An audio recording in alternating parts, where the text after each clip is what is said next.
Hola, hola, ¿me escucha a mí? Sí, Edu, se te Ah, escucha ya está. No sabía si me escuchaban. Buenas tardes. perfectamente. Sí, se Bueno, escucha. Fabián. Hola. Bueno, buenas noches, buenas tardes, noches a todos, a todas, a todes.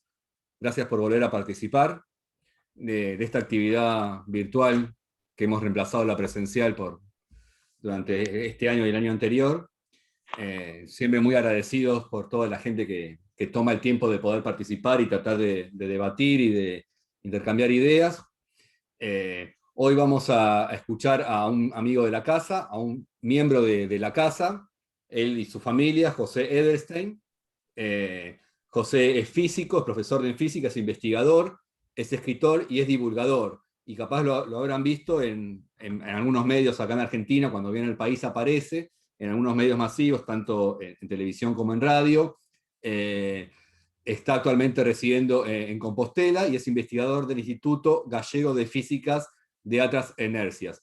Y para nosotros es un gusto escucharlo, además de la excusa de tener un amigo, aunque sea virtualmente, y conversar con él.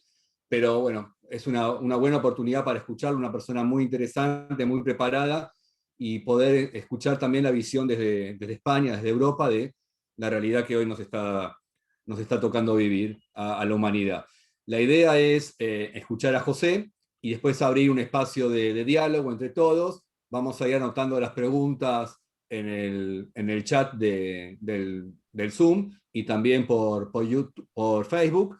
Y si eventualmente podemos hacerlo oralmente, intercambiar entre todos intercambios orales, veremos si el transcurso en el desarrollo de la charla lo podemos hacer. Así que bueno, José, muchísimas gracias por tu predisposición a conversar con nosotros y bueno, tenés total libertad para poder escucharte. Bueno, muchas gracias, Edu, y para mí siempre es un enorme placer eh, pisar Max Ordón, que en este caso sea de esta manera, o sea, estar allí y verlos. O sea, es una institución que obviamente forma parte de mi vida. Así que bueno, les agradezco muchísimo la invitación, estoy muy contento de estar con ustedes. Lo primero que quiero hacer es una nota por si acaso, digamos, de aclaración. Me invitaron a reflexionar sobre la situación de España, inicialmente de la política española, pero Argentina-España, y yo no soy ni un científico social, o sea, no soy una persona autorizada para hablar de eso. Entonces quiero aclarar que, como dicen los anuncios, todo lo que yo diga no tiene, digamos, es una opinión personal basada en mi experiencia vital, que sí que creo que lo voy a intentar aportar, lo que me parece que puedo aportar, lo que sí más he vivido y de manera, intentando reflexionar sobre ello, que es la vida diaspórica, ¿no? De estar aquí, ser un argentino en España, y cuando voy allá llevo tanto tiempo afuera que de algún modo tampoco soy del todo argentino. O sea, veo los problemas de Argentina con un poquitito de mirada de afuera, porque al no estar todo el tiempo allá, no estoy inmerso en la discusión de todos los días, que a veces es muy desgastante y uno lo hace perder perspectiva. Entonces, dicho todas estas prevenciones, no sé muy bien cuánto tiempo, Edu, extenderme. O sea, a mí casi me interesaría más responder las preguntas que surjan y no Siempre tanto. estamos entre hora y media de charla, así que en ese rango, si querés hablar Bueno, 40 o 45 minutos y después abrimos el intercambio. bueno, yo voy a hablar, sí. En todo caso, casi yo prefiero, si voy diciendo algo que genere alguna pregunta, ir discutiendo la pregunta, pero no tengo que llegar a ningún lado. Eh, una de las cosas que me llamaron la atención bueno, yo viví realmente poco tiempo en Argentina, así, tomo toda mi vida, tengo 53 años, y viví a los 7 años, me fui a Venezuela 10 años, poco antes de que empezara la dictadura en Argentina. Luego volví a Argentina, y luego sí estuve unos años en Argentina, pero viviendo en Buenos Aires, Bariloche, en La Plata, hasta que me volví a ir. Como soy físico, en la etapa de formación como físico, estuve 4 años fuera, volví a Argentina justo con el Corralito, poco antes del Corralito, y hubo que volver a irse lo antes posible. La situación para un científico, yo no me olvido, el sueldo era de $200 mensuales, el sueldo en ese momento, y era el único ingreso de mi familia. Así que nada, me tuve que volver a ir, y entonces mucho más de la mitad de mi vida lo he pasado fuera de Argentina.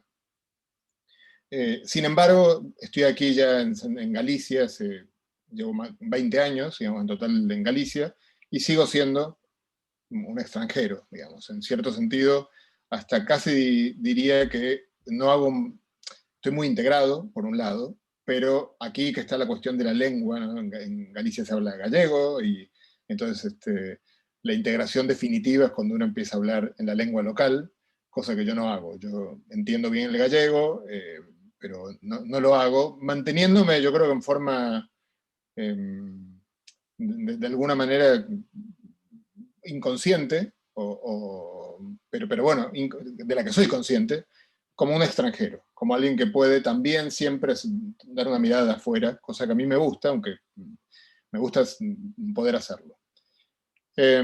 Cuando me ha llamado mucho la atención, decía, cuando voy a Argentina, cuando vengo acá, lo que he empezado a llamar los puntos ciegos que tiene cada país, que son esos problemas o características que tiene cada país, que son insólitas vistas desde afuera y muy naturales vistas desde adentro, y uno no entiende ese contraste. Voy a poner un ejemplo, va a ser muy sencillo, y espero que esto como quede grabado, y yo he jurado, bueno, yo soy español y firmé un papel de jurado de fidelidad al rey, así que espero que esto no me cueste la cárcel o que me saquen la nacionalidad, pero la monarquía constitucional, por ejemplo, en España, yo como argentino la veo y no puedo comprender que haya en el siglo XXI una monarquía de ninguna naturaleza, ¿no? Y cuando voy a Argentina, yo sospecho que acá, si están todos conectados de Argentina, más o menos compartirán esta posición, porque es algo tan poco natural para América, para cualquier país de América, de todo el continente americano, que haya reyes, una monarquía hereditaria, parece algo de la historia antigua. De hecho es el antiguo régimen que terminó en el mundo entero, salvo en algunos países, y se ha ayornado a un formato que increíblemente cuando uno se va de España, pareciera imposible que se sostenga esto. Y cuando uno está en España se da cuenta de la fortaleza que tiene esto, que hace que sea un tema tabú. Lo que antes llamé punto ciego, podríamos llamarlo tema tabú. Acá no se puede prácticamente discutir ese tema, a tal punto que ahora mismo que hay un gobierno de izquierda, una coalición de izquierda gobernando, y estaba en el gobierno hace muy poco el vicepresidente Pablo Iglesias, que es un declarado republicano, pero claro, de repente uno se ve como vicepresidente de gobierno, tenía que ir a jurar el cargo delante del rey. Y también sabiendo que un debate que ponga en cuestión a la monarquía en España es un debate otra que la grieta. O sea, esto sería directamente algo que pondría en pie de guerra a muchísima gente acá. Entonces, más o menos hay un acuerdo general, por mucho que haya mucha gente que no le gusta la monarquía constitucional, en general hay una especie de consenso de que ese es un tema álgido y que puede provocar grandes rupturas sociales, ¿no? Que por otra parte, como voy a comentar ahora, están ocurriendo, ¿no? En todo el mundo está ocurriendo las grietas, ¿no? Y siempre existieron, pero en la actualidad yo creo que la modalidad que están tomando es la de la no comunicación en absoluto. A mí me llama mucho la atención, yo en Argentina, obviamente tengo mi posición política, que imaginarán, pero bueno, yo miro la tapa de los diarios, de todos los diarios, ¿no? Y me impresiona muchísimo, yo creo que nunca en mi vida recuerdo que haya ocurrido que hay diarios que no ponen ni en portada ni en ninguna parte noticias que están ocurriendo, ¿no? Por ejemplo, estaba viendo el pedido de detención de este hombre que está en Uruguay, Pepín no sé cuánto. Hay un pedido al Interpol para que que me parece una noticia de cierta envergadura, ¿no? Una persona que era, no sé muy bien qué cargo tenía, pero un cargo muy cercano al expresidente de Argentina, se pide su captura internacional, y la mayor parte de los diarios de Argentina ya no digo que no le ponen en portada, no estaba en la noticia, como si no existiera. Y evidentemente Argentina está partida como en dos partes, no digo mitades, pero en dos partes en las cuales hay una parte del país que no se entera, directamente no se entera, no sabe qué está pasando, tiene una información falsa, errónea o sesgada de lo que está ocurriendo. Eso está pasando de algún modo en todos lados, y se van provocando, digamos, estas tensiones sociales muy, muy grandes. Les cuento un poquitito entonces de España, de las cosas que uno podría encontrar extrañas en España siendo argentino. Evidentemente la monarquía es la primera. Y la otra uno la puede comprender, pero también es extraña a la sensibilidad de un latinoamericano, de un americano. Esto la verdad que lo incluiría a todo el continente, es el tema de los conflictos territoriales en pequeño que hay acá, ¿no? Los nacionalismos en el interior de España. Yo vivo en una de las comunidades que tiene una lengua propia y por lo tanto ese conflicto, pero de las tres lenguas propias oficiales del Estado, Galicia es la comunidad autónoma en la que el conflicto es menor, en parte porque gobierna aquí casi siempre el PP, que es el Partido Popular, el partido de derecha, el partido tradicional de derecha español, gobierna aquí por razones históricas que luego puedo comentar, pero tienen que ver con que uno de los ministros de Franco, que fue Manuel Fraga,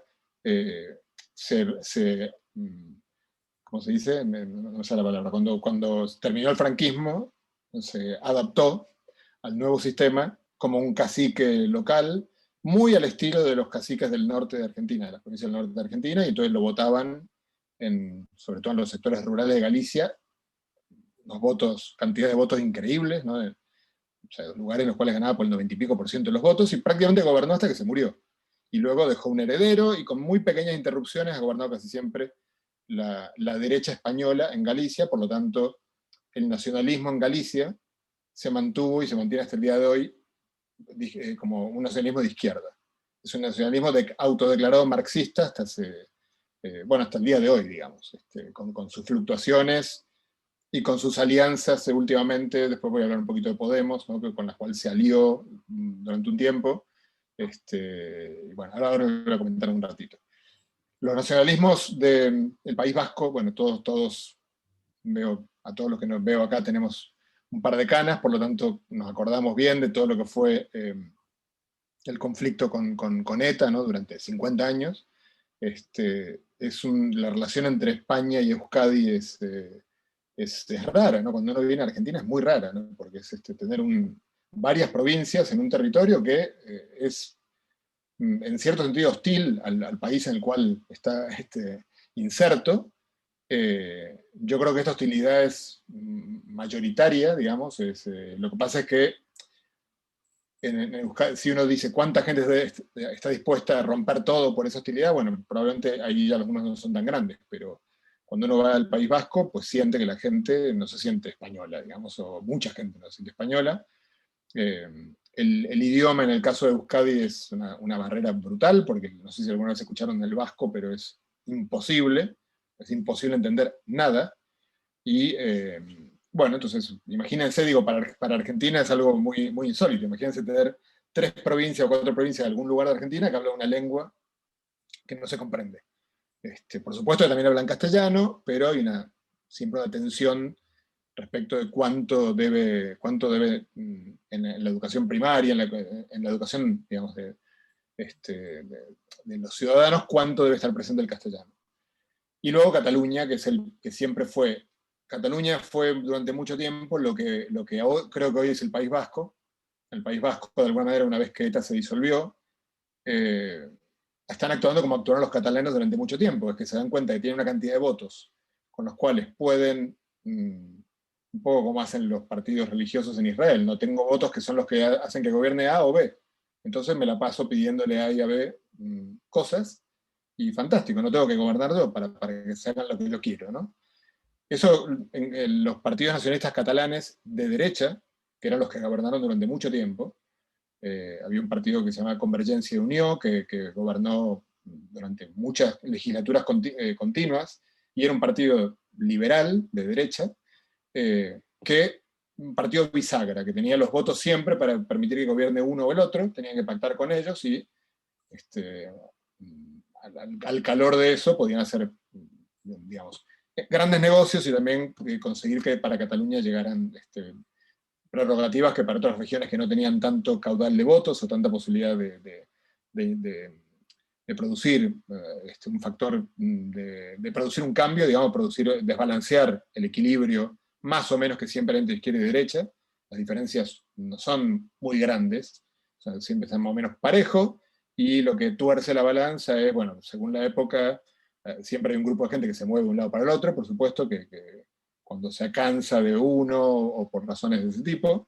Y luego están los partidos pequeños que van contribuyendo con sus escaños al complejo sistema parlamentario europeo, que a mí me gusta mucho. Así que voy a comentar ahora ese punto, que, por ejemplo, cuando voy a Argentina, yo entiendo que uno puede discutir si en países como Argentina, por la situación geopolítica, por la historia, es conveniente un sistema como el europeo, ¿no? Como un sistema parlamentario que es cierto que es mucho menos estable. Lo estamos viendo, lo vimos en España últimamente. España tenía un sistema bipartidista que durante muchísimas, 30 años más o menos, funcionó de manera bastante estable porque había alguna especie de acuerdo, de consenso de que de los dos grandes partidos, si A sacaba más votos que B, gobernaba A. O sea, se facilitaba que A arme gobierno y punto. Pero en algún momento, con la crisis del 2008 económica y qué sé yo, empezó la gente del centro para la izquierda, que solía votar al PSOE, porque es el partido de izquierda tradicional.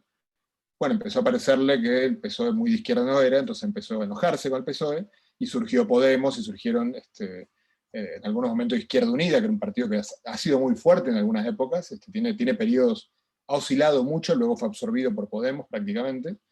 Entonces, bueno, ha habido movimientos de los dos grandes partidos hacia otros partidos que les están ahora mismo disputando el espacio.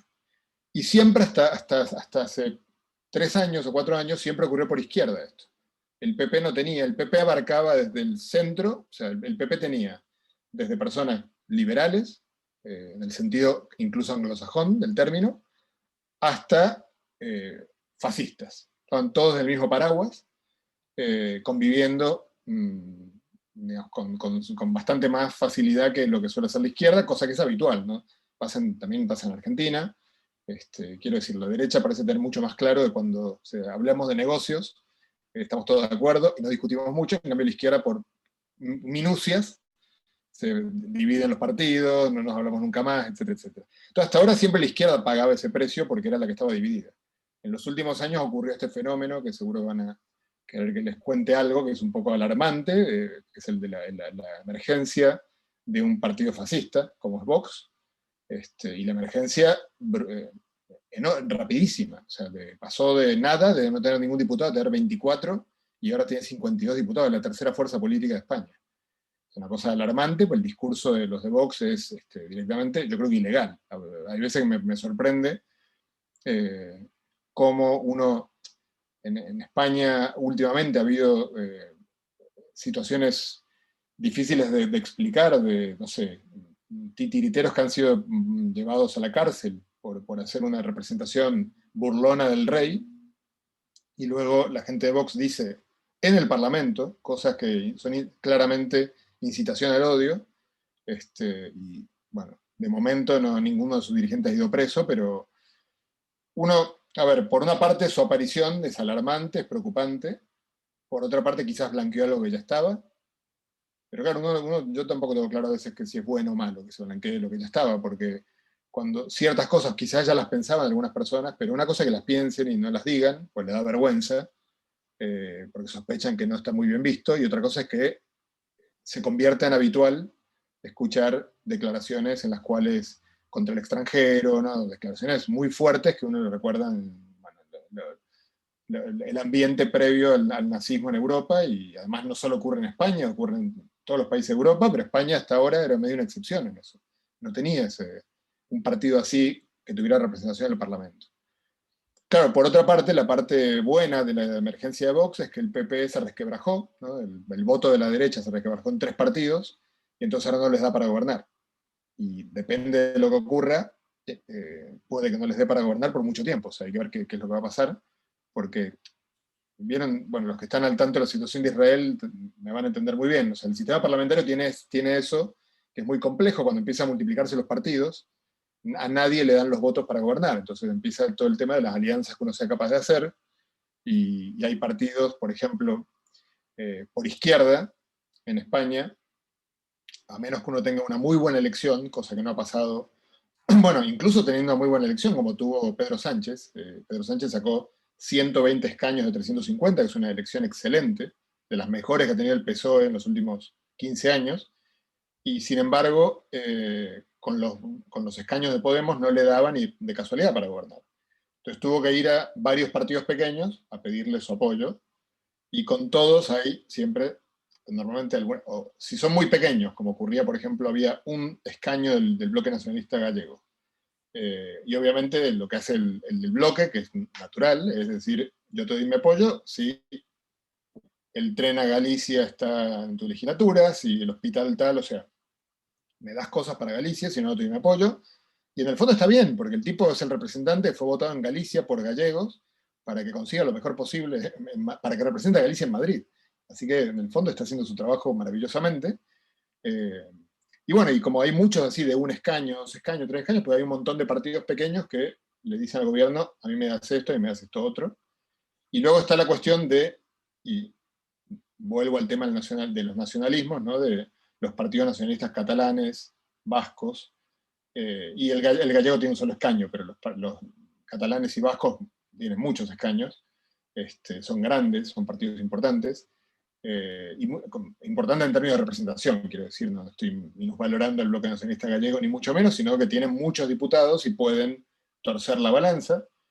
Y claro, y ahí hay todo un tema que en Argentina es impensable y que acá es un tema tabú, que es, de alguna manera, la derecha ha convertido, ha fabricado un discurso, cocinado lentamente con los años, que es nacionalista igual terrorista, igual, o sea, de alguna manera son los malos de la película, en principio para la derecha, pero bueno, la subjetividad, digamos, han logrado implantar en la subjetividad de la sociedad civil española, sobre todo de la gente que no tiene una ideología muy formada, sino que prende la televisión y se informa por lo que ve en la televisión, pues tiene esa imagen de que el nacionalismo es malo, ventajero, injustificado, y que hay que ser duros con ellos, ¿no? Entonces, seguramente todos saben que en Cataluña, bueno, ahora la situación está muy caliente, hubo un referéndum no autorizado hace 3 años más o menos, con una situación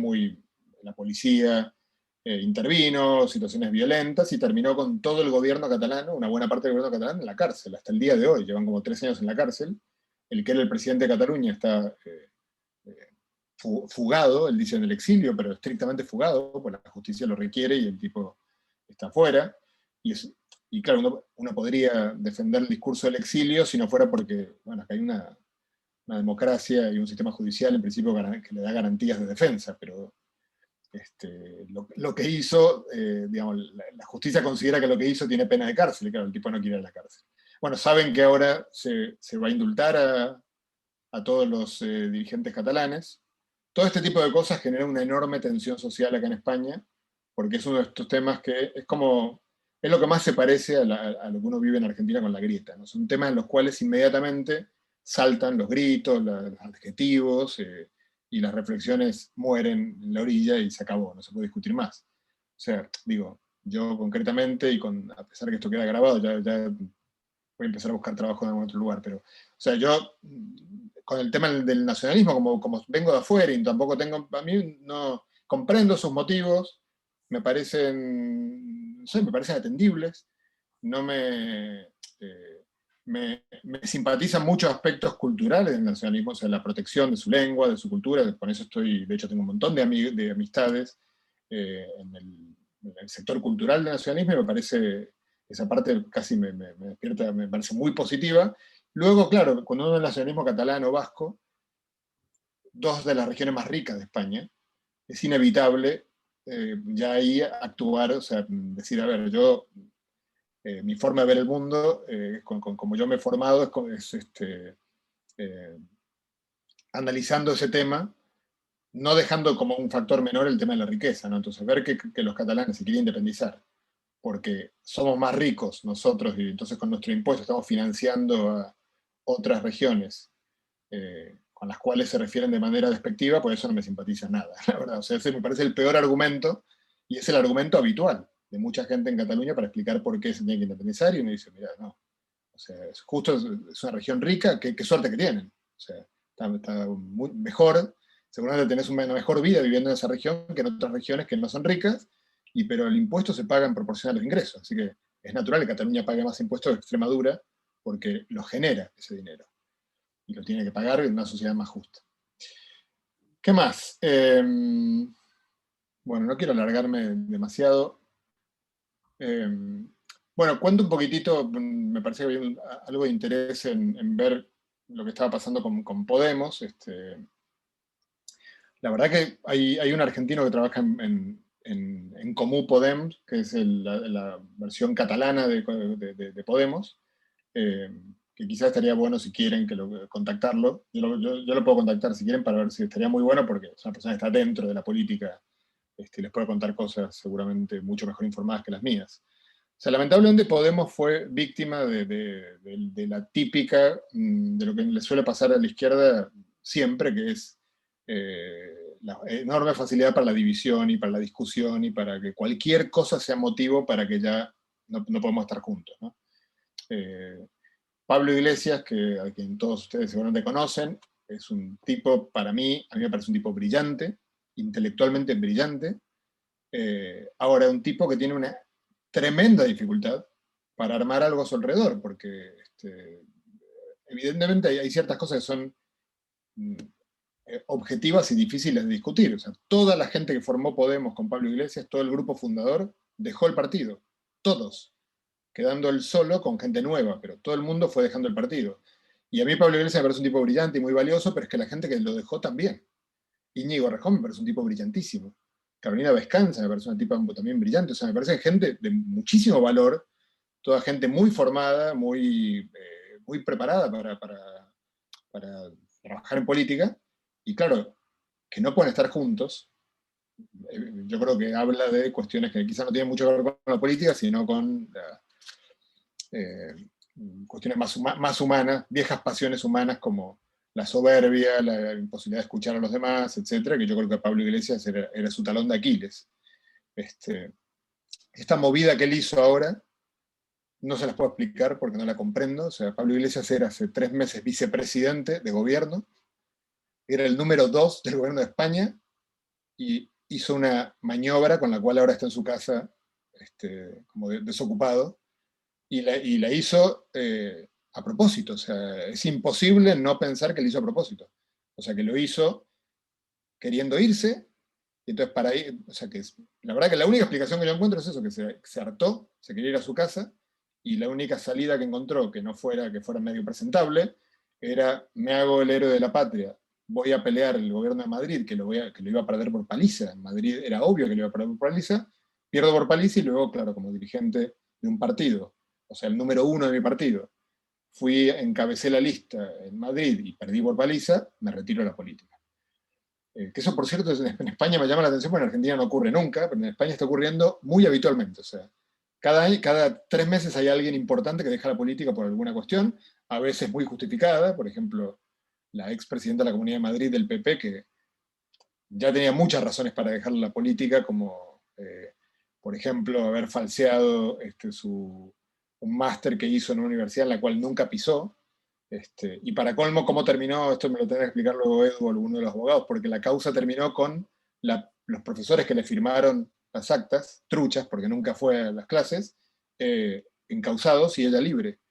Porque según los jueces, no hay ninguna prueba de que ella los obligó a firmar. Ellos firmaron, no es asunto de ella, ¿no? Como si un profesor le fuera a firmar un acta a una persona que aprobó una materia, si no hay algún tipo de, no sé, amenaza, chantaje, lo que fuera antes. Pero bueno. Bueno, esta mujer terminó dejando la política porque salió en una filmación de un supermercado robándose 2, no sé, productos de limpieza. Entonces, bueno, en esos casos se comprende, pero luego lo de Pablo Iglesias, dejar la política porque se presentó una elección que era obvio que iba a perder y la perdió, yo no lo puedo comprender. Pero evidentemente él por algún motivo estaba harto. Yo no sé si es una cuestión personal, porque bueno, en los últimos 3 años ha tenido 3 hijos, tiene hijos pequeños, hay una enorme virulencia contra él en la sociedad española, no en toda, hay mucha gente que lo quiere mucho, pero mucha gente que el discurso de los medios contra él es continuamente erosionante. Entonces se va de vacaciones y hay gente que los insulta, le hace pintadas, le tira una piedra en la casa. O sea, es una situación que insólita que se viva en Europa, ¿no? Con un dirigente político, además que era vicepresidente de gobierno. Bueno, ¿qué va a pasar con la salida de Pablo Iglesias con Podemos? Ni idea, porque el partido está en principio en caída. Si alguien de los que quedan ahora al frente de Podemos, hay 3 mujeres importantes ahora en frente de Podemos, quizás lo pueden, las 3 son personas muy valiosas, así que quizás pueden torcer esta tendencia a la baja, pero parece difícil que lo puedan torcer si no hace de vuelta una alianza con Íñigo Errejón, con Carmena en Madrid, o sea, con Ada Colau, con todo lo que hizo grande a Podemos hace no tanto. En Galicia hubo un movimiento de izquierda hace unos años que se llamó Las Mareas, que consiguieron ganar la alcaldía en La Coruña, en las grandes ciudades de Galicia, salvo en Vigo, donde hay un socialista que es muy fuerte. Claro, luego se aliaron con Podemos, y por lo que yo he podido escuchar, uno nunca sabe bien cuál, digamos, ha habido, Pablo Iglesias desde Madrid daba indicaciones de que había que hacer, y acá se le dieron varios llamados de atención diciéndole, oye, yo estoy aliado contigo, no soy tu empleado, ¿no? Y para colmo con la sensibilidad del nacionalismo aquí, que va a venir una persona de Madrid a darme instrucciones, antes muerto que eso, terminó todo mal. Terminaron Las Mareas peleándose con Podemos, perdiendo las alcaldías de las ciudades, y Podemos cada vez sacando menos votos. Las 3 mujeres que digo son, Yolanda Díaz, que Yolanda Díaz, curiosamente, en su momento, cuando yo llegué acá a Galicia, ella se presentaba por Izquierda Unida, ella es del Partido Comunista, y yo me acuerdo, porque yo la votaba en ese momento y no sacaba nada, sacaba 40 votos y nada.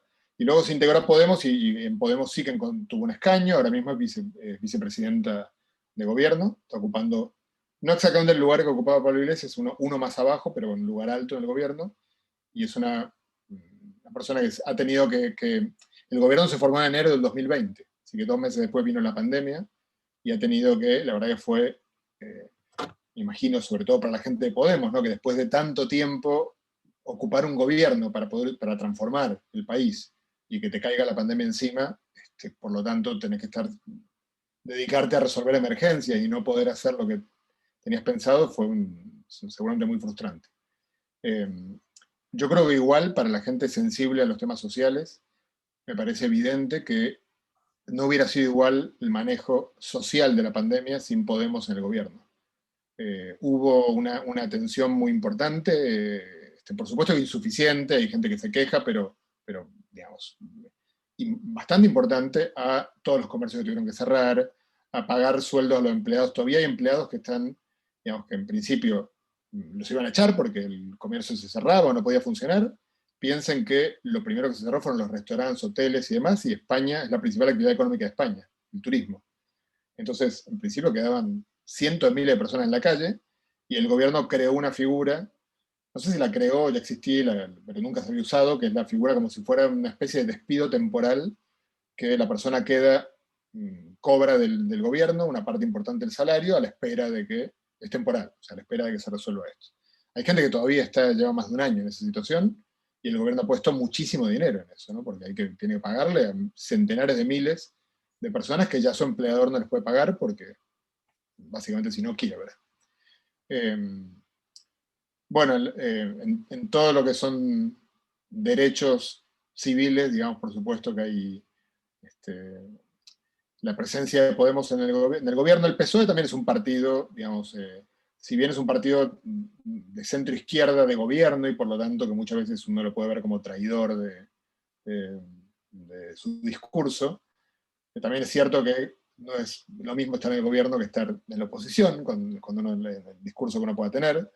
Pero es cierto que yo creo que este esquema, para alguien que tenga sensibilidad que sea de izquierda, este esquema del PSOE gobernando y Podemos como un acompañante obligatorio, a mí me parece bastante óptimo, a pesar de que la derecha española se la pasa metiendo, digamos, ¿vieron seguramente la serie Borgen? Para tener una idea de cómo funciona el sistema parlamentario. Es interesante, muy interesante, la verdad, pero claro, el centro derecha está todo el tiempo metiendo la cuña, tratando de dividir, ¿no? Y entonces cuando cualquier persona de Podemos hace una declaración de cualquier tipo, intentan mostrar como que está diciendo algo desautorizando a alguien del PSOE, y es muy complicado gobernar así, ¿no? Muy, muy difícil. Pero el gobierno recién empezó su investidura en enero del año pasado, o sea que le quedan casi 3 años todavía de gobierno, habrá que ver qué pasa en futuras elecciones. Por supuesto, el tema más inquietante es, creo yo, Vox. Todo el resto de los actores políticos a uno le gustarán más o menos, pero son gente... es muy curioso el fenómeno de Vox, porque hay mucha gente joven que vota a Vox. Y que no ve, o sea, se empezó a escuchar, yo creo que nunca había escuchado yo en España, gente diciendo ante una cámara de televisión, diciendo con orgullo soy fascista. Una cosa que es muy, muy, muy llamativa. Y claro, porque han logrado romantizar la figura del fascista. El fascista como persona incomprendida, a la que siempre, como era la oveja negra del que no se podía ni hablar, y al final ¿qué? ¿No? Al final los otros, ¿qué es lo que son? Corruptos, bueno, o sea, han logrado colocar la figura del fascista para mucha gente joven como algo que fue prohibido de alguna manera por los poderes orgánicos y quizás porque tiene un atractivo, ¿no? Ojalá que eso termine digamos, retrocediendo de alguna manera, pero no sé qué va a pasar. Obviamente acá hay otros elementos que son muy, muy condicionantes, ¿no? Digamos, por ejemplo, España, Italia, todo el tema de los inmigrantes africanos que entran por el Mediterráneo, que es un tema escandaloso, que algún día veremos hacia el pasado y veremos esto y no podremos comprender cómo pasó esto y cómo pasó esto y cómo la Unión Europea hace la vista gorda, todo lo que puede, todo lo que puede. Entonces España, Italia y Grecia, que son los países que geográficamente tienen costa con el Mediterráneo, se los ve, pero muchos de los inmigrantes que entran no quieren quedarse en España, porque muchísimos de los países de África son ex colonias francesas, entonces quieren pasar por España para ir a Francia. Entonces si España dice, bueno, que pasen, Francia se queja, pero si España dice, está toda esta gente que además se está ahogando en el Mediterráneo, que pongan dinero para hacer algo, para que, como mínimo, impedir que la gente se ahogue en el mar Mediterráneo. O sea, hay una frase que es muy dura, pero que es real, y es: el mar Mediterráneo es la fosa común, no sé, quizás más grande del mundo occidental en el siglo XXI. O sea, el número de personas que están abajo en el manto del mar Mediterráneo es de decenas de miles, seguro. Y España se ve en una situación un poco una pinza, ¿no? Porque por una parte, no sé si se acuerdan cuando empezó a gobernar Pedro Sánchez, lo primero que hizo fue decir que un barco que estaba dando vueltas por el Mediterráneo, sin que nadie lo dejara atracar en ninguna parte, porque traía inmigrantes en uno de estos barcos que son una ONG, lo primero que dijo Pedro Sánchez es que venga a España. Y entonces el barco vino a España, fue una gran difusión en todos los medios, se arregló con varios municipios que absorbieran, que le dieran, bueno, 4 personas pueden ir a tal lugar, 2 va a tal otro, bueno, se distribuyó a la gente, pero claro, ¿qué pasó? Que hubo eso fue como un acto simbólico. Cuando vino el segundo barco, ya Pedro Sánchez dijo, no, el segundo ya no, ya está, que venga otro. Y claro, es que hay decenas de barcos, todo el tiempo que están cruzando. Es un problema geopolítico grave y difícil de resolver. Yo casi prefiero, ya creo que he hablado demasiado, Bueno. prefiero casi atender a los comentarios y preguntas. José, ahí hay unas preguntas, pero te quiero, ya que tomo la palabra de coordinarlo, yo te hago 3 preguntas y de lo que me comentaste recién. Hablaste de que Pedro Iglesias, la decisión de Pedro Iglesias afectó a Podemos. Pablo Iglesias. Pablo Iglesias, disculpame. Otro es Pedro Sánchez, ¿no? Disculpame, sí, te centraste en enfocarlo en cómo afectó a Podemos. ¿En cuánto afectó esa decisión al gobierno, además de a Podemos? En un contexto de avance de la derecha, ¿no? De esto que contabas recién. Y otra cosa en relación a la derecha es que recién comentabas que muchos jóvenes se sienten como orgullosos de ser fascistas y lo dicen abiertamente. ¿Qué lugar ocupa la figura de Franco en ese inconsciente de mostrarse públicamente y decir su orgullo de ser fascista? ¿Qué opinás de Íñigo Errejón, que por lo menos de los que llegan acá a Argentina, me parece una de las figuras más inteligentes, interesantes. Sí. Y por último, me gustaría también escucharte, además de la realidad española, en tu mirada sobre la pandemia, tu lugar como científico en relación a los procesos de vacunación, las restricciones, esta carrera de los distintos laboratorios. Bueno, te mezclé un poco todo, y después veo las otras preguntas.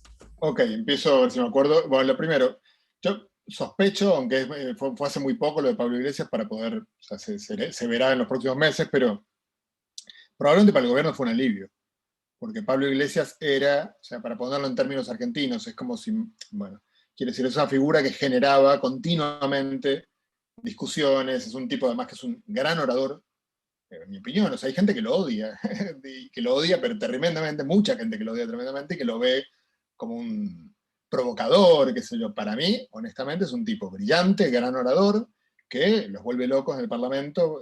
Claro, como vicepresidente se contenía un poco, pero era un tipo que iba al choque, ¿no? Entonces, para el gobierno es un alivio que no esté, creo yo, que no esté él, porque es una figura muy fuerte, un contrapeso muy grande, que de alguna manera yo creo que Pedro Sánchez también, bueno, en fin, estas cuestiones un poco del patriarcado, quizás más varoniles que entre las mujeres, que es una figura fuerte al lado mío, pues no creo que nunca se sintiera cómodo con él.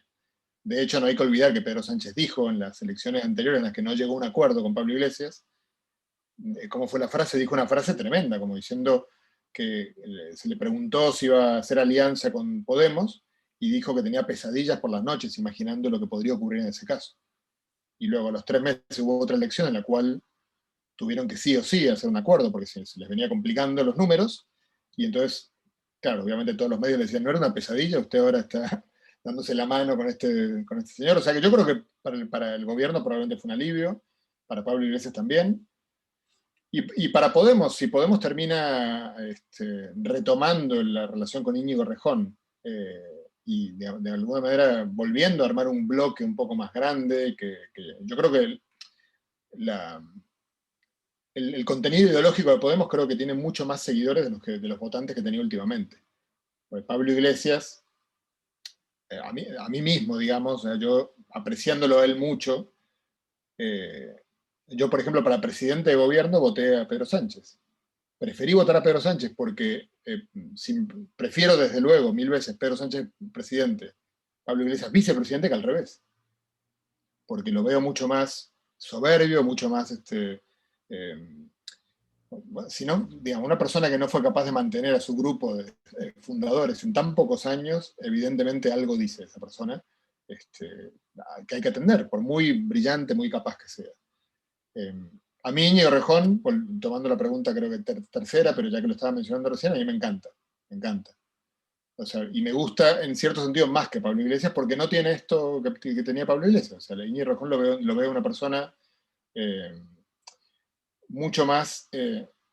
pongo un ejemplo. El otro día, este ejemplo que voy a poner es una tontería, pero me sorprendió la posición de Íñigo Errejón me pareció tan sensata, tan lógica, en un contexto en el cual se esperaba que dijera otra cosa. Vieron que es la Eurocopa ahora, y entonces en la selección española saltaron 2 positivos y se armó todo un revuelo porque, claro, no sé, no puede jugar España, no puede jugar, porque puede haber otros jugadores que tengan... Entonces surgió la propuesta de vacunar a los jugadores. Una propuesta que la mayor crítica que yo creo que le cabe a esa propuesta es que es inútil a esta altura. O sea, ya está, empieza la Eurocopa, empezó ayer, o sea que la inmunidad no la van a tener a tiempo, por lo tanto ahora mismo, en todo caso, habla de que hay alguien que no pensó a tiempo, de que esto habría que haberlo hecho hace 2 meses, ¿no? Como de hecho se hizo con los deportistas olímpicos. Sin embargo, claro, mucha gente, España es un país de abogados, en el que la gente está mucho más pendiente de más sensible quizá cualquier cosa que considere que alguien está haciendo algo que yo no tengo, que alguien tiene un derecho que yo no tengo. Yo diría que exacerbado esa sensibilidad, porque estamos hablando de una selección que tiene 30 jugadores, no va a cambiar el dispositivo vacunatorio de España por 30 vacunas que vayan a los jugadores de fútbol, y todos comprendemos que el fútbol, por más que sean, como dijo una diputada en Comú Podem, que salió a criticar esa decisión, diciendo son 11 señoritos pateando una pelota, Y la posición de los diputados de izquierda que yo escuché era esa, era en contra, porque son 11 señoritos pateando la pelota o cosas por el estilo.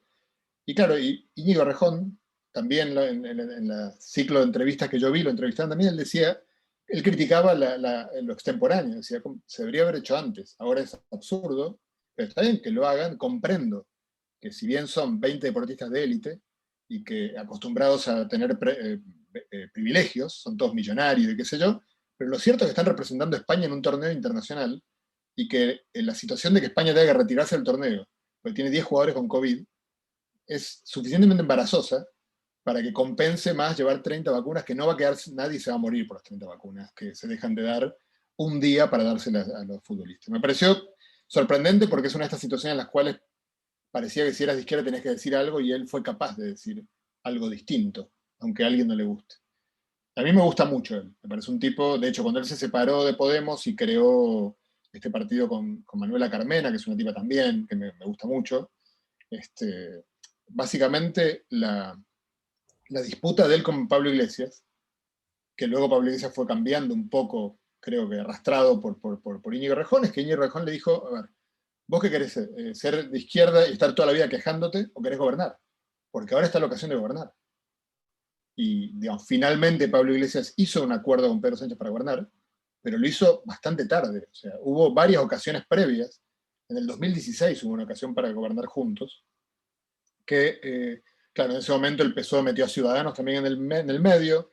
Ciudadanos en ese momento era un partido que se lo veía como un partido de centro-derecha, como si fuera un partido liberal, pero sin toda esta carga del catolicismo que tiene España, o del franquismo, qué sé yo.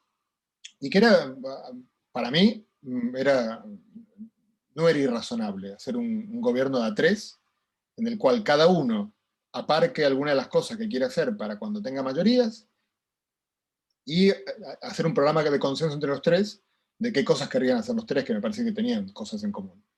Por no llegar a un acuerdo, terminó gobernando ¿quién? Mariano Rajoy. Así que perdimos todos. Y para colmo, nunca recuperó el caudal de votos Podemos. Sí, Pedro Sánchez, pero no Podemos. O sea que fue una decisión equivocada, digamos, en todos los sentidos. Terminó gobernando el partido que menos te gustaría que gobierne, y además terminaste perdiendo votos, o sea que parece que la gente no apreció que hayas hecho algo muy, muy, muy bueno.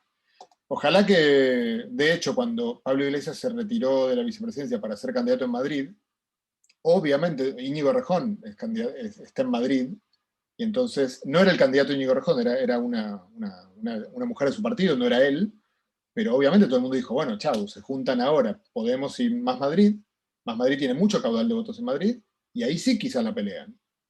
Y lo primero que dijo Pablo Iglesias es ni hablar, ¿no? Entonces, bueno, ni hablar, terminó saliendo quinto, sexto de la elección y se terminó yendo a su casa. Ojalá que Íñigo Errejón tenga más protagonismo, y también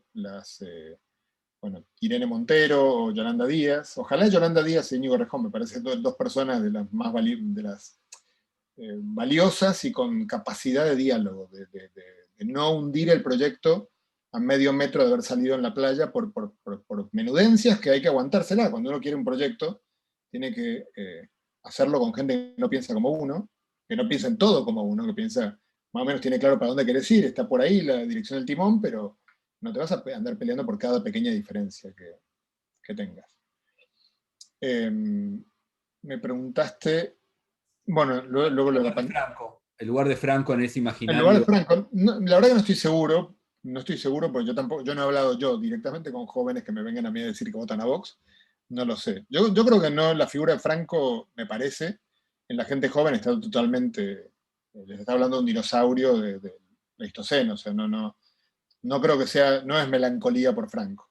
Sí lo puede ser en la gente digamos, más vieja, que de alguna manera como que tiene más interiorizado el discurso de la guerra civil, en la gente joven yo creo que es más un neofascismo, digamos, por así decirlo, despojado, justamente, quizás por eso ha resurgido. Se han sacado el lastre de que si vos apoyás eso, estás apoyando a Franco, a Hitler, a Mussolini. No, esto es una nueva cosa, que es los jóvenes nos pagan mal, nadie defiende nuestros derechos, los políticos tradicionales, lo mismo que llevó a Trump, ¿no? El gobierno, ese discurso. La política tradicional está siempre metida nunca pone el foco en nosotros, Y la juventud, o sea, España es un país rico. La juventud, yo diría que es casi las clases sociales españolas, digamos, la juventud es casi asociable a la pobreza en España. Por supuesto que hay alguna gente en situación de pobreza, pero no es mucha, pero la juventud no alcanza salarios, o sea, es muy difícil tener un trabajo con el cual no tenga un salario con el cual pueda vivir.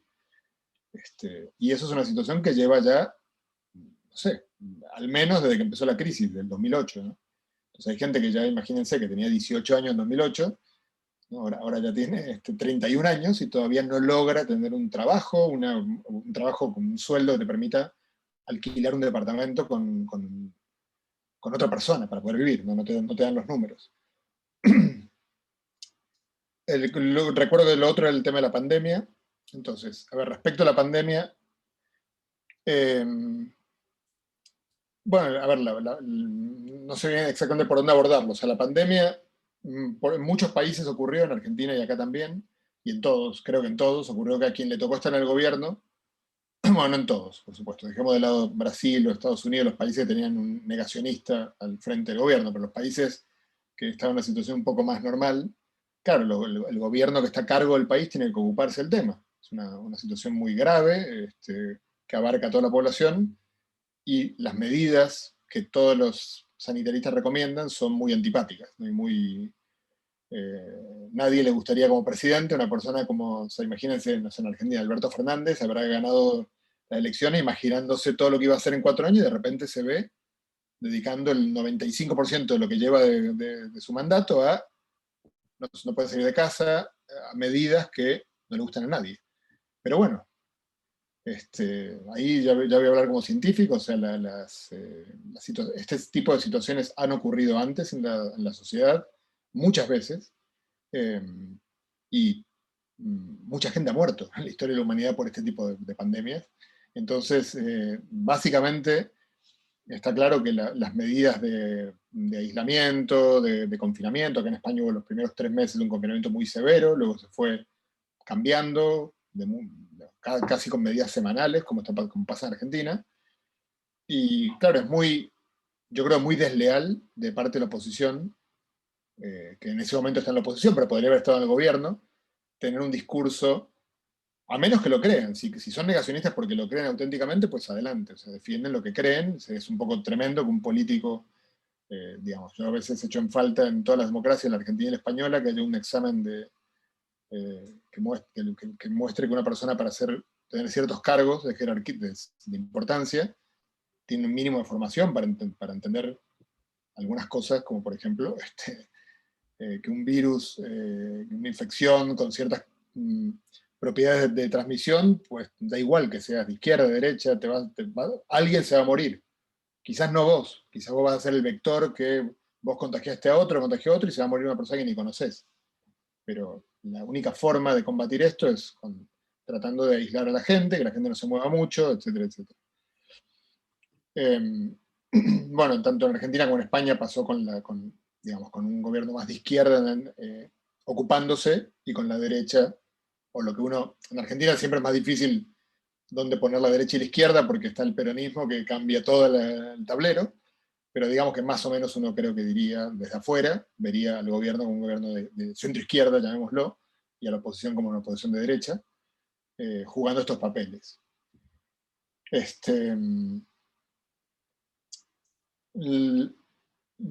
Y en ambos países eché en falta que se atendieran otras variables también. O sea, por supuesto que la variable del aislamiento es importante, pero me sorprendió quizás sobre todo, bueno, en Argentina se le dio un poco más de bola que acá, al tema de la salud mental. O sea, estar aislado depende de cuál sea las condiciones de una persona, pero para todo el mundo es un golpe muy duro, muy fuerte, que afecta a la salud mental de las personas. Y hay una parte de la población importante que ya tiene una afección previa y a la cual acá no se le dio ninguna importancia, y en Argentina creo que poca. Tardó bastante el gobierno en incorporar el equipo de expertos. Justo yo soy amigo de la adolescencia del presidente de la Asociación Psiquiátrica Argentina, de Santiago Levín, que además es un tipo extraordinario, y lo incorporaron al equipo de asesores, pero como muy avanzada la pandemia, cuando es obvio que tiene que haber gente del mundo de la salud mental viendo exactamente que si hay personas que realmente pueden estar solas en su casa, o no, o necesitan, no sé, o necesitan algún tipo de protocolo un poco adaptado, porque el daño puede ser peor, ¿no? Pero bueno, qué sé yo, o sea, también creo que criticar lo que se ha hecho en la situación, nadie está preparado para lidiar con una pandemia, y qué sé yo, nadie puede realmente, honestamente decir yo lo habría hecho mejor, ¿no? Entonces, creo que lo que uno tiene que hacer, me parece a mí, en cualquier país en el que uno está, es acatar lo que dicen las autoridades sanitarias del país, y punto, y no opinar. O sea, yo en el avión me puede parecer antipático el piloto, pero yo prefiero que maneje el piloto y no el del octavo C, que es un gordito simpático, porque el piloto seguramente sabe cómo aterrizar. El del octavo C tengo mis dudas. Te leo una pregunta del chat y te sumo una que me pasaron recién, aparte. Gustavo, no sé si es Goofy o Gustavo, me parece que Gustavo Pérez. Dice, si podrías comparar desde tu mirada España con Argentina, ya que aquí creemos que solo nos pasa a nosotros. La grieta, la derecha y su cuña, los medios y su influencia, los grandes capitales, Madrid, capital federal, copadas por la derecha. Y lo que me preguntaron por celular es, y también para que comparemos España con Argentina, el rol del apoyo estatal a la ciencia.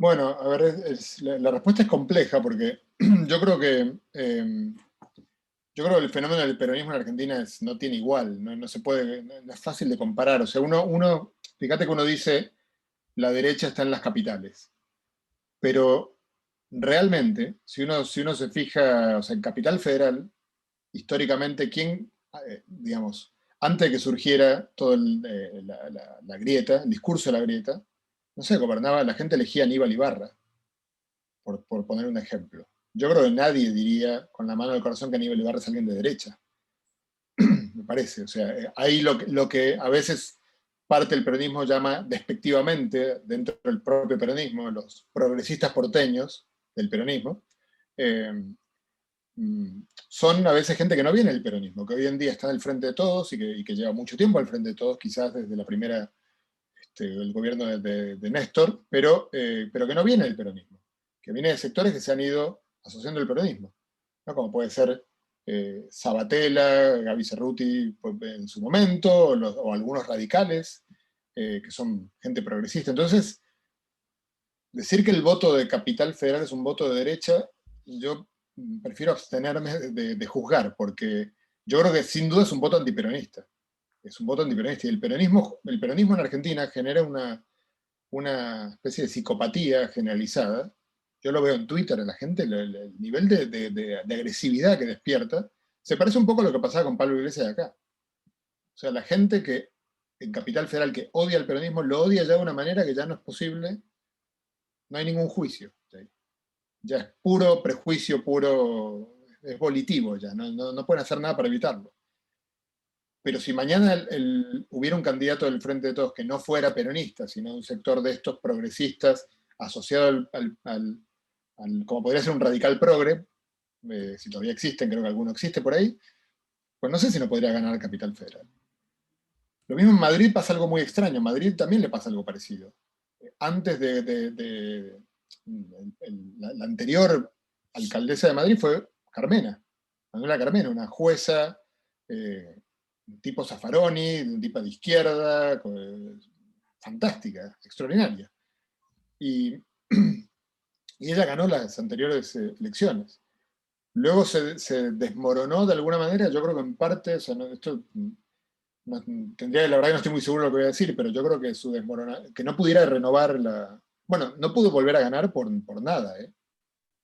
O sea, ella, con el tema de los escaños, ella estuvo al borde de ganar su segunda legislatura.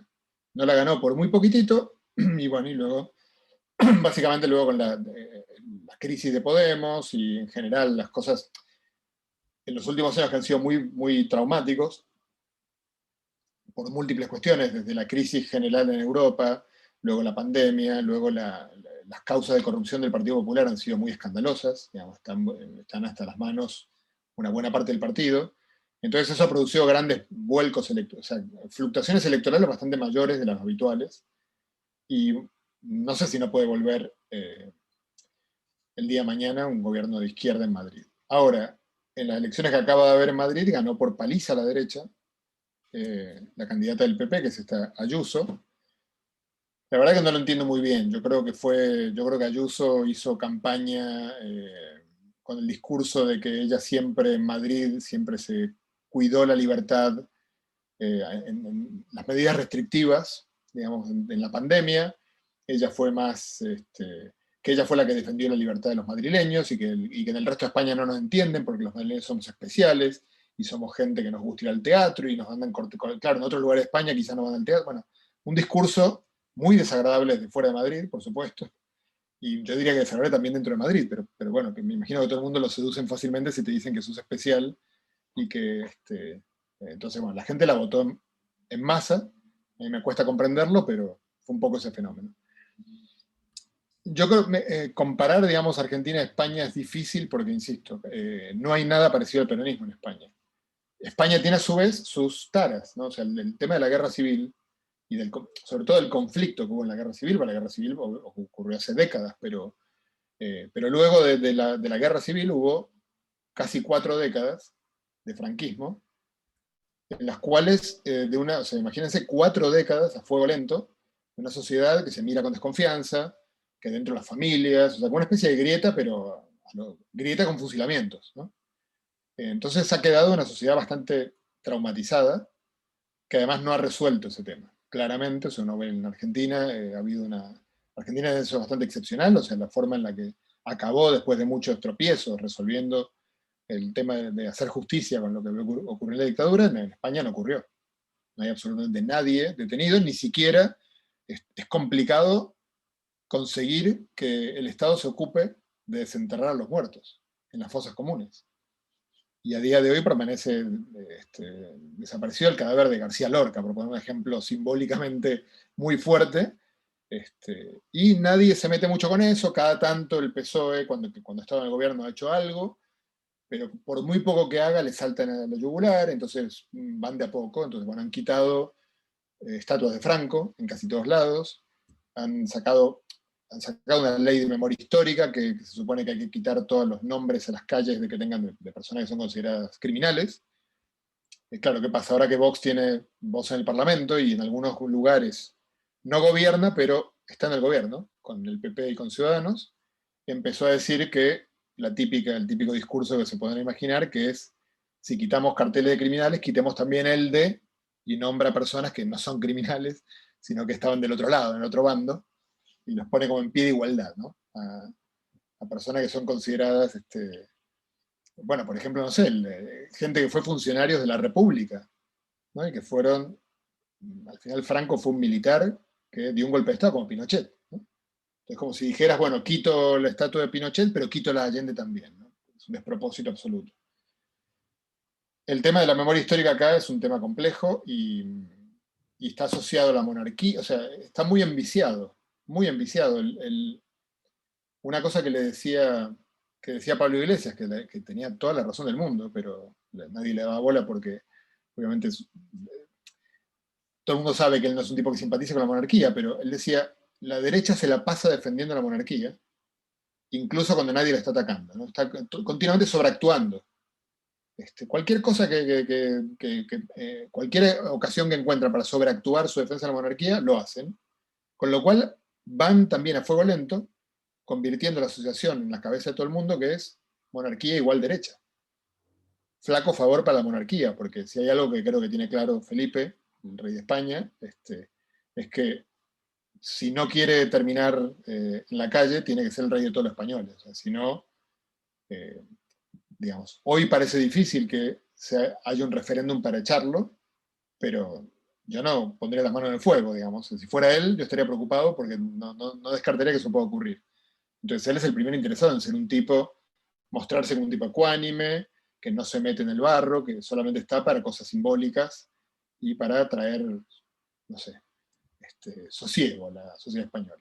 Con el tema catalán, por cierto, no se mostró así, y fue algo bastante irritante porque Felipe, sobre todo, digamos, que lleva menos años como rey, bueno, había tenido siempre hasta ahora un papel bastante correcto, por así decirlo, y de un discurso bastante duro con el tema catalán hacia los independentismo catalán que nos causó mucha simpatía.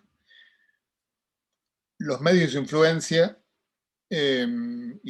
bueno, lo de los medios de influencia, bueno, por supuesto que pasa en todos lados, pero yo no veo acá, yo creo que acá no existe un grupo tan fuerte como Clarín, dueño de todo. O sea, hay grupos grandes, fuertes, pero no veo una bajada de línea tan uniforme en algo tan extendido como se ve en Argentina con Clarín, el tándem Clarín y La Nación. Por ejemplo, el diario El País, que es el diario creo que más vendido en España, es un diario que ha tenido sus claudicaciones, pero es un diario de centro-izquierda, más o menos, por lo menos de ahí salió Página 2 en su momento, con un estilo muy parecido, tiene firma de autor de mucha gente muy respetada. Luego, por supuesto que lo comento por si alguno duda de lo que estoy diciendo, porque lee los artículos de Latinoamérica. Por supuesto que no es lo mismo el país hablando de España que el país hablando de América Latina. ¿Por qué? Porque el país es el grupo Prisa, que tiene grandes intereses económicos en América Latina, y entonces la agenda de ellos en Argentina y en toda América Latina es de negocios. Entonces ahí, por supuesto, para hablar de Argentina van a llamar a Martín Caparrós, a Ernesto Tenenbaum, o sea, gente que va a tener una posición que en Argentina claramente es una posición considerada sesgada, no es una posición equilibrada. Y eso yo diría que en general es el país con América Latina, en general es así por un tema de negocios, pero en España, por una cuestión casi de tradición, tiene una posición bastante progre. Luego surgió el diario, el Público, hay varios diarios grandes digamos, que se podrían considerar progresistas, hay canales de televisión que tienen gente muy potable. O sea, yo creo que en España es mucho menos grave el tema de los medios que en Argentina. Es que lo tiene que ser además casi por construcción, porque o sea, pensemos que en Cataluña directamente es que hay medios que son muy potentes en Cataluña, que son en catalán y que en el resto de España ni se escuchan. Entonces no, es imposible un fenómeno como el de Clarín en España. Creo que respondí todas las preguntas. Por la ciencia, a mí me preguntaban por el rol de la ciencia. Bueno, a ver, España tiene un Ministerio de Ciencia, lo cual está muy bien, Argentina ahora también lo tiene. A ver, España tiene una ventaja respecto a Argentina geopolítica, que es parte de la Unión Europea, y por lo tanto no tenés mucho margen en el apoyo a la ciencia. Una buena parte del apoyo a la ciencia hoy en Europa es vía Europa, es vía financiamiento europeo. O sea, en los últimos 15 años ha habido un proceso de cada vez menos financiamiento local, de fondos pequeños para grupos, para que sobrevivan grupos de investigación variados y quizás no tan potentes, y ha habido una especie de concentración detrás de la idea de no, cada país que busque los grupos potentes y eso le vamos a dar mucha plata. Entonces lo empezó a hacer España con más timidez cuando llegó a Europa, ya la cosa se torció rápidamente porque Europa pone mucha plata en investigación. Entonces España tiene grupos muy potentes de investigación, muy fuertes. Sin duda, además España viene, hace 40 años estaba, el franquismo, España estaba en el siglo XV, así que el cambio en 40 años ha sido espectacular. Y hay apoyo del gobierno a la ciencia, no tan, creo que no tan representado de cara al público, porque es como que en Europa se sobreentiende que la ciencia no la vas a dejar colgada. O sea, obviamente las becas son insuficientes, el dinero que España da es insuficiente, porque la excusa es Europa, trata de que te financie Europa. Claro, el gran problema es que Europa busca grandes estrellas. Es un poco como el tema de la Superliga para los más futboleros, ¿no? O sea, claro, está bien, vos haces una Superliga con el Real Madrid, el Manchester y qué sé yo, está bien, todos los partidos van a estar buenísimos, pero se termina el fútbol, porque el fútbol necesita de todo el resto de los equipos, que alguna vez ganan y que alguna vez aspiran a ganar, ¿no? Entonces, acá es lo mismo, o sea, si asfixias a todos los científicos para darle a las estrellas mucha plata, creo que es una mala estrategia. Así que bueno, hay cosas mejorables sin duda. Argentina, bueno, yo creo que el apoyo que tuvo la ciencia en el periodo el gobierno de los Kirchner fue el más grande que yo haya visto nunca en mi vida. Y ahora de alguna manera ha vuelto un poco ese discurso. Obviamente justo el gobierno inició y enseguida le cayó la pandemia encima, entonces la situación del sueldo de los científicos del CONICET es desastrosa, muy desastrosa, y no sé cómo lo van a poder resolver. Ahora, a mí me parece muy importante, digamos, y debería ser muy difundido en Argentina para que la gente sienta también ese orgullo por... O sea, Argentina ha tenido en la pandemia, con lo del suero equino, con lo de los barbijos del CONICET, con la fabricación de esta primera componente AstraZeneca y ahora la aparente fabricación de la Sputnik, que va a empezar a hacerse en Argentina. Bueno, un intento de tener un papel protagónico digno que a mí me parece muy importante, que yo en este momento voy a decir algo que he dicho en un par de entrevistas que me hicieron, que puede sonar muy fuerte, pero yo creo que cuando la pandemia va a pasar, en Argentina está en un muy mal momento con el invierno y todo, pero va a pasar. Y cuando pase, veremos qué países decidieron hacer algo por resolver la pandemia. O sea, tenemos, en menos de un año tuvimos vacunas, que es una cosa insólita que la gente debería apreciar. La maravilla del tejido científico contemporáneo es capaz de conseguir vacunas en un año. Y no una, sino como 10 vacunas distintas. Cuando en otras pandemias, 20 años tardó en llegar una vacuna y el número de muertos tenía un cero más. Sin embargo, hay países que... bueno, el ejemplo quizás más conmovedor es el de Cuba. O sea, Cuba es un país pobre, periférico, y sin embargo Cuba se puso a hacer su vacuna. Y les saldrá bien, les saldrá mal, no lo sé, pero no se ponen a esperar que otro les resuelva el problema. Y hay países muy poderosos en los que yo no veo esa actitud, incluyendo España. Probablemente haya grupos científicos en España con la potencialidad de desarrollar una vacuna, y probablemente lo intentaron. Pero yo creo que nunca recibieron el apoyo del gobierno, porque en el fondo, yo creo que el gobierno español, este es un país que tiene muy poca tradición científica y mucha tradición en las humanidades y en el arte, y es un país, como dije antes, muy de abogados, que no están pensando, tienen el chip puesto en otras cosas, y entonces yo creo que no han tenido apoyo. Los grupos científicos españoles con potencialidad de desarrollar la vacuna no han tenido un apoyo extra para tratar de que sea España, que tenga su propia vacuna.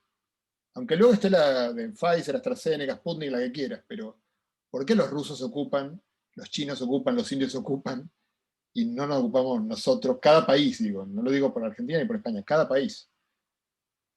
Yo creo que es algo interesante preguntarse también de cara a algo que pensaba comentar, pero que es el tema de la metrópoli y la periferia, ¿no? Cuando un país, aunque sea en forma ilusa e ingenua, decide tomar las riendas de su destino y a ver qué pasa, o decide, bueno, yo mejor... Yo creo que es algo de lo que pasa un poco en el discurso político argentino, sobre todo que es un país, evidentemente, que viene de una historia colonial, en la cual sigue existiendo la clase política argentina, hoy representada por el sector, digamos, del macrismo. Es un sector que está satisfecho con el discurso de la periferia. O sea, seamos de colonia de alguna manera, en cierto sentido. O sea, que otros hagan, que otros generen los bienes, y nosotros, bueno, no va a dar para todos, pero nosotros tenemos el trigo, las vacas, qué sé yo, vendemos, y algunos podremos darnos la buena vida. Y el resto, bueno, qué sé yo, ya veremos. Ese es el proyecto de país que a veces me parece, si uno tuviera que decir cuál es el proyecto de país de lo que hoy llamemos el otro lado de la grieta, yo no veo una mejor explicación que esa. Nunca he visto que hagan nada que vaya en otra dirección que esa. De hecho, ¿no? Un país agroproductor que venda lo que la tierra le da, y con ese dinero pues ya nos iremos, bueno, estoy hablando de la gente, digamos, de clase media alta, nos iremos de vacaciones afuera y compraremos lo que nos vendan los países que hacen tecnología. Evidentemente hubo un cambio en el gobierno de los Kirchner con el tema de ARSAT y de los satélites, por ejemplo, muy importante, muy importante. Y una pregunta que a mí siempre me gusta hacerle a alguien que no le guste en la grieta argentina, que no esté del lado de los K, ¿por qué Macri, o sea, dejó de hacer los satélites? sea, es difícil de comprender. Uno puede entender todas las broncas ideológicas, pero se supone que todos estamos de acuerdo en que estaba buenísimo que Argentina desarrolle tecnología satelital, que termine metiéndose en el negocio, pudiendo vender ese servicio, siendo el octavo país del mundo que lo puede hacer, y empezar a tener un producto tecnológico que te sirve no solo para tener algo de valor, de mucho más valor en términos a mediano plazo, que recoger lo que la tierra te da, que te puedes tener un año de sequía, puedes tener un montón de dificultades que hagan que eso sea muy inestable.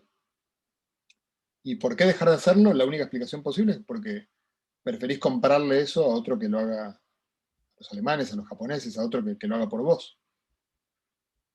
Bueno, en fin.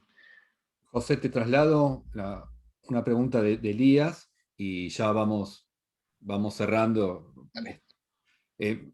Solamente cuento, cuando hablabas de la memoria histórica, me acordaba de la figura del juez Garzón, que también le costó el cargo en España, y también es un dato para poner en ese conjunto de análisis que, si bien lo habrán destituido por otras razones, no dejó de tener incidencia su participación en todos los procesos de la memoria histórica. Bueno, Elías me pedía que te pregunte acerca del sistema de salud español, y si quieres te traslado al europeo, en qué situación actual se encuentra, cómo fue absorbiendo la demanda sobre los pacientes coronavirus, bueno, cómo se fue reformulando todo el sistema sanitario en España. Y en Europa me imagino que también. Sí, bueno, no conozco en todos los países, Bueno, pero o sea, en España el sistema de salud es mayoritariamente, está lo que se llama la seguridad social, en la cual todos los españoles tienen atención médica gratuita. Eh, en ese sentido es un poco distinto al de Argentina, porque no está la obra social, no existe. Acá no existe la obra social, que en Argentina es muy extendida. Sí hay prepagas, pero las prepagas son muy, digamos, España se parece un poco a lo que era Argentina quizás antes de la década del 90. Es decir, hay prepagas, sí, pero no mucha gente tiene prepagas. O sea, por ejemplo, yo soy profesor universitario, no sé, no tengo prepaga, y mucha gente que yo conozco no tiene prepaga. Yo no sé en Argentina cuántos profesores universitarios no tienen una prepaga. Quizás tienen la obra social, ¿no? Claro, acá no existe. Entonces, la seguridad social está muy bien, sobre todo cuanto más grave esté, mejor está. Es como concepto muy justa, ¿no? Porque todo el mundo tiene en principio acceso a la misma atención. Claro que el financiamiento es insuficiente, entonces ya no digo en la pandemia, que en la pandemia supongo que la reforzaron, pero digo, antes de la pandemia, vos pedís un turno para cualquier cosa que no sea, si te estás por morir, te atienden inmediatamente con los mejores equipos. Pero si tenés algo que no es que te estás por morir, quizás te dan turno para dentro de 11 meses, para que te hagas una radiografía, para que 11 meses después vuelvas a que te vea el especialista. Y, o sea, yo, por ejemplo, tengo rotura de ligamentos y nunca hice nada porque me cansé, porque ¿qué me voy a operar? No ahora, sino dentro de 7 años, cuando ya vean todos los análisis, porque no está en juego mi... O sea, tendré que esperar a que no pueda caminar y ahí me van a atender rápido. Así que funciona bien para casos graves, funciona mal o sea, con muchas demoras para la atención primaria elemental, pero digamos, por lo menos en el grueso de España, yo creo que no hay, eh, o sea, hay una pugna por tratar de que la privada pueda tener más lugar, entonces cada vez que siempre hay, cuando gobierna sobre todo el PP, hay intentos por empezar a empeorar el servicio público para que la privada, todo el mundo diga, mira, me paso al privado. Pero en general yo creo que la atención pública es buena, insuficiente, debería haber falta más médicos, pero bueno, eso quiere decir más gasto de parte del Estado, quiere decir más impuestos, o de algún lado tiene que ser la plata. José, bueno, ya vamos terminando. Mirá, para perplejos, lo presentaste en el MAX cuando hacíamos las actividades presenciales, así que la esperanza de volver a tenerte en La Plata, además de juntarnos en la quinta a tomar unos mates, de que vengas a contarnos al MAX algunas de tus actividades. Sé que escribiste un nuevo libro, si querés también promocionarlo ahora. Bueno, Y bueno, salió en Argentina, igual, no es nuevo, en realidad es viejo, pero salió, mira, me acaba de llegar ayer, salió en Chile, Antimateria, Magia y Poesía, ahí está. De hecho, como evento todavía está en su preservativo. Es un libro que salió en 2014, en realidad, que le tengo mucho cariño, lo recomiendo muchísimo, pero salvo el que lee en ebook, que lo puede comprar por, no sé, por alguna de tiendas de ebook, el libro todavía no está en Argentina. Bueno, y la última pregunta que te traslado, y después si querés podemos abrir los micrófonos, que hay mucha gente conocida para saludarnos, es si se previó el fin del capitalismo al finalizar la pandemia, ¿no? Me parece demasiado osado. ¿Qué ves vos al finalizar la pandemia? ¿Qué mundo pensás que se va a abrir después de esto? Desde el mundo de vista académico, la duda, ¿no? ¿Qué queda de esto? ¿El Zoom quedará? ¿Las clases por Zoom seguirán? ¿Volveremos a la misma vida anterior? No sé, en general, ¿cuál es tu mirada sobre cómo será el mundo cuando termine la pandemia? Bueno, desde luego claro, ya me había olvidado, que ya pasó tanto tiempo, pero cuando arrancó la pandemia y salieron CISEC a declarar el fin del capitalismo, y Agamben también a decir que esto era el Estado controlador, bueno, me estoy acordando ahora que tuve un par de charlas por Zoom también, como esta, y en su momento me pareció una barbaridad, o sea, no sé si realmente creen eso que dicen, pero a veces me parece que este dicho que dice que un martillo en todos lados ve clavos. Entonces, claro, Agamben, que trabaja con el tema del estado de excepción, ve en todos lados la emergencia de eso. Y claro, cuando empezó la política sanitaria del aislamiento, era un poco, no era el mejor momento para el estado de excepción, o sea, de presentar eso como un estado vigilante, como un estado que te vigila, cuando más bien es un estado que te cuida, ¿no? Entonces era un poco delicado esa forma en la que Agamben se refirió a lo que estaba pasando, aunque seguramente lo puede defender. No, yo creo que el capitalismo no. Tampoco sé, digamos, qué quiere decir el fin del capitalismo. O sea, es evidente que el fin del capitalismo. No creo que el capitalismo sea una sola cosa. No creo que. O sea, creo que el capitalismo va cambiando sus formas. No es lo mismo el capitalismo de ahora, sin ninguna duda, que el capitalismo de cuando Marx escribió el Capital. O sea, hoy en día son millonarios personas que nunca trabajaron nada, sino que, o sea, digo, nunca estuvieron en una fábrica, ni en el contexto en el cual el capitalismo supuestamente genera la plusvalía. Así que, ¿qué es lo que va a dejar de existir? El dinero, exactamente qué es lo que va a dejar de existir. Yo creo que no el capitalismo va a seguir mutando, pero va a Como el seguir. virus. ¿Qué? Como el virus. Como el virus, sí, sí, claro. No, evidentemente está clarísimo que el capitalismo tiene mucha más, pensando en términos biológicos, tiene mucha más capacidad adaptativa que el comunismo, por el comunismo o las ideas comunitarias requieren un esfuerzo enorme para sostenerse. El capitalismo no. La ley de la selva, que podría ser una versión extrema del capitalismo, es capitalismo también. Entonces, si no hacen nada, ya es capitalismo. O sea que no necesita demasiado para adaptarse.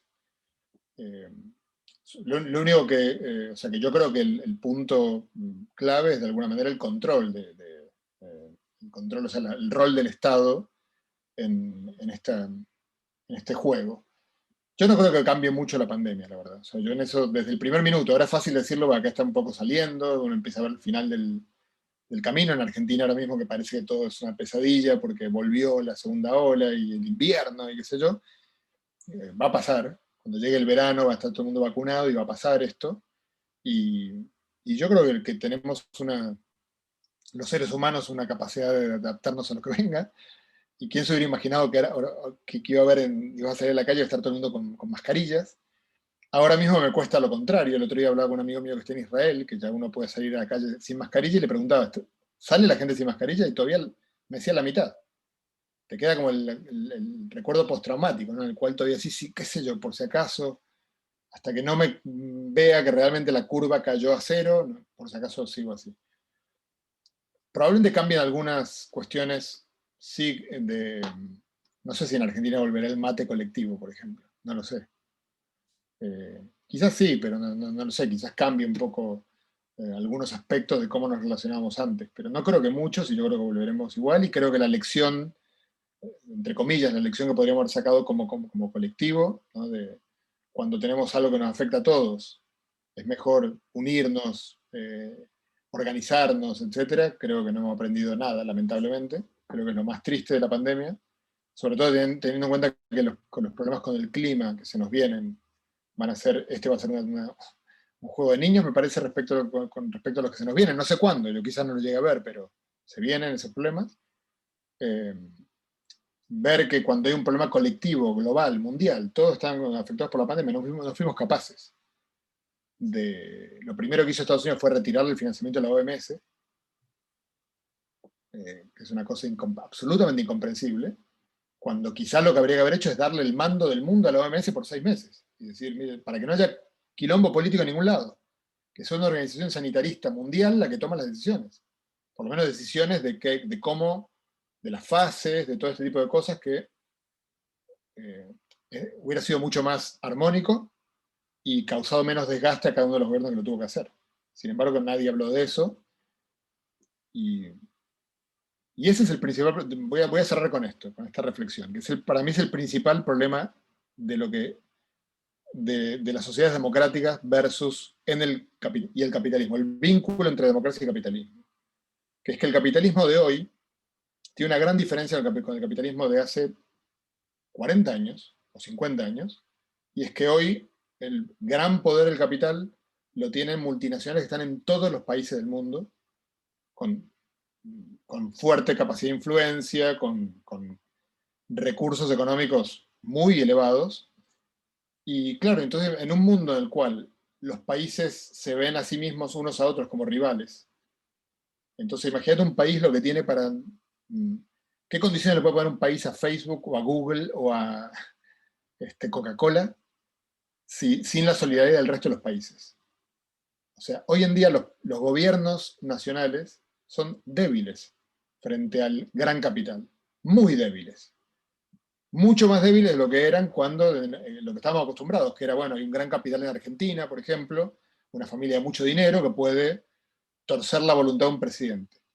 Pero ahora eso pasó a ser un juego de niños, ahora estamos hablando de gente que tiene recursos en todo el planeta y que además puede orquestar sus operaciones en todo el planeta. Entonces vos estás legislando en pugna con Chile, con Uruguay, con Brasil, y la empresa que tiene las patas puestas en todos los países dice, Brasil hace esto, muevo todo a Argentina, lo muevo a Chile. O sea, tiene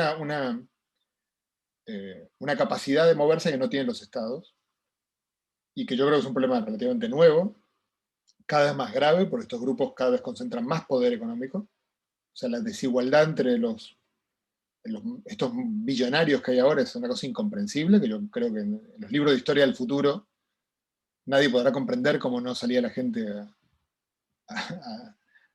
a reclamar que no ocurriera algo así. O sea, que haya gente que tiene 50.000 millones de dólares en un mundo en el que hay gente que vive con $1 por día, mucha gente, es insólito. Y no ha parado de crecer eso. Y la pandemia lo hizo crecer más. No sé si se acuerdan, cuando en algún momento, a fin del año pasado, salió el balance de todos los ricos, el de Amazon, el de Amazon y les cuento, ¿no? El de Amazon duplicó su fortuna, fue escandaloso lo que ganó, pues todo el mundo compra. En Argentina no, porque creo que Amazon no está en Argentina, pero en todo el resto del planeta, todo el mundo compra por Amazon. Entonces, digamos, yo creo que cierro diciendo la democracia en cambio mantiene las mismas formas que en el siglo XIX.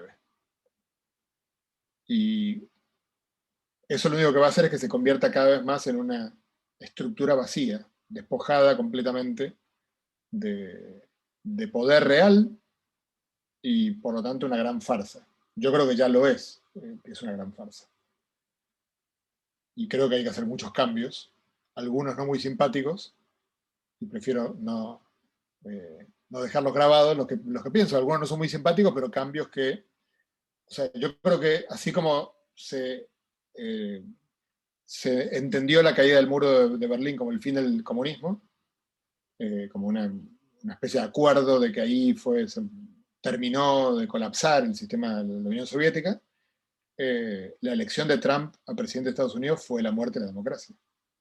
O sea, que la principal potencia del mundo se elija a una persona que no está en condiciones, en cualquier empleo que Trump busque y que pase por un comité de selección, le hacen un test psiquiátrico y no lo aprueba, no pasa.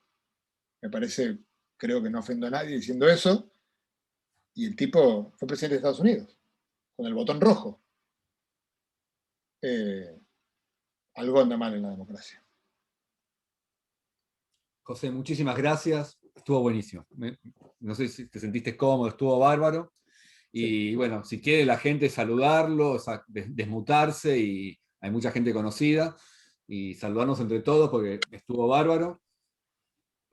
Ahí hay varios saludos también por el chat. José, Escucho, creo que una voz conocida. Muy conocida. bueno, te esperamos en Argentina.